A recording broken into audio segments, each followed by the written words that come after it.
30শে জুলাই আমাদের ভ্রমণের ৬৬তম দিন।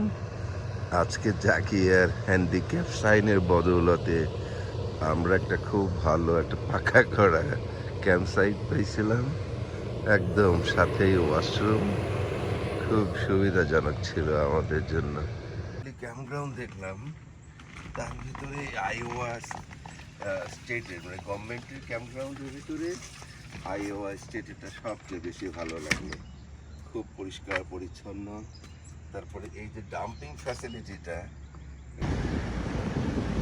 এটা আইওয়ার ব্লু আর্থ রেস্ট এরিয়া। চমৎকার একটা ওয়েদার পাইছি আমরা, সারা আকাশ একটা আলোময়।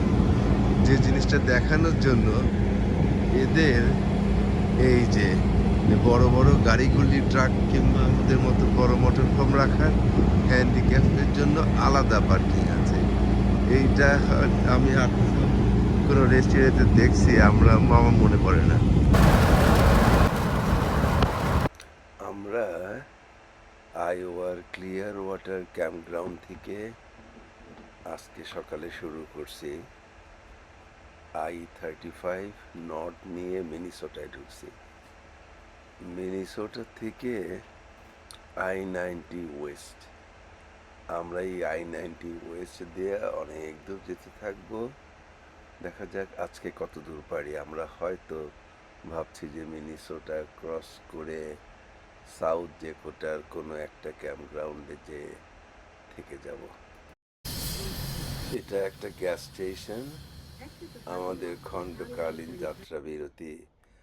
আমরা এইখানে ওদের এখানে কিছু খাওয়া দাওয়া পাওয়া যায় ভালোই, hot cook, pizza, hash brown, এইসব জাতীয়। আমরা এটা কিনে নিয়ে আমাদের মোটরহোমে বসে খাবো। আমরা দুপুরে লাঞ্চ সেরে আবার I-90 ওয়েস্ট দিয়ে যাত্রা শুরু করছি। তো এই পার্টটা মিনিসোটা, আইওয়া, এই পার্টটাতে আসলে ওদের ফসলের সবুজটা অন্যরকম। আমরা যারা ওয়েস্টের দিকে আছি, নর্থ আমেরিকার, আমাদের ওই দিকে সরিষা বেশি, আর এইদিকে আলু, তারপরে হচ্ছে যে ভুট্টা, এটা অনেক গাঢ় সবুজ, একদম পরিষ্কার পার্থক্য বোঝা যায়। যাই হোক, এখন খুব বৃষ্টি হচ্ছে, আমরা ড্রাইভ করাটাকে আনসেফ মনে করছি। সেই জন্য আমরা শীঘ্রই একটা পরের ক্যাম্প গ্রাউন্ডেই আমরা ক্যাম্প করে ফেলবো আজকে রাতের জন্য। জরুরি ঘোষণা, ঝোড়ো হওয়ার জন্য আজকে আমাদের যাত্রা বিরতি। আমরা আজকে 250 মাইলের মতো ড্রাইভ করেই এই যে হাইওয়ের পাশেই একটা ক্যাম্প গ্রাউন্ডে ঢুকে পড়ছি, কারণ বৃষ্টি ছিল, বৃষ্টির ভিতরে আমরা ড্রাইভ করে সাহস পাইনি। অনির্ধারিত যাত্রা বিরতির ক্যাম্প গ্রাউন্ডটাও খুব সুন্দর হয়েছে।